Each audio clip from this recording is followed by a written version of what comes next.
Guys, and welcome back to our channel. Today in this video I am going to show you how can you add photo on MeetMe. Now for those of you who are wondering what is an MeetMe, MeetMe is an online app where you can meet new people, chat with them and make friends with them. Now to add photo on MeetMe, open MeetMe on your device. Now, as you can see, this is the home page of MeetMe. You will see various options like locals, live, chat, request, match, me, etc. on the bottom taskbar of home page. Simply click on the me option, which is at the very bottom right. Now on the profile page you will see options like add photo, meet me, TikTok, notification, views, etc. Simply click on add photo, which is highlighted in blue. Click on it.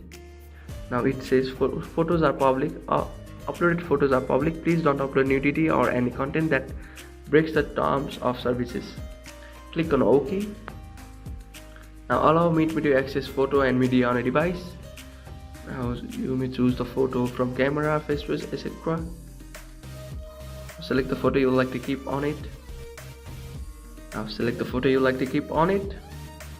After that, you will be uploading a photo on MeetMe account, and that's it. You have successfully uploaded a photo on MeetMe account. Thank you for watching our videos.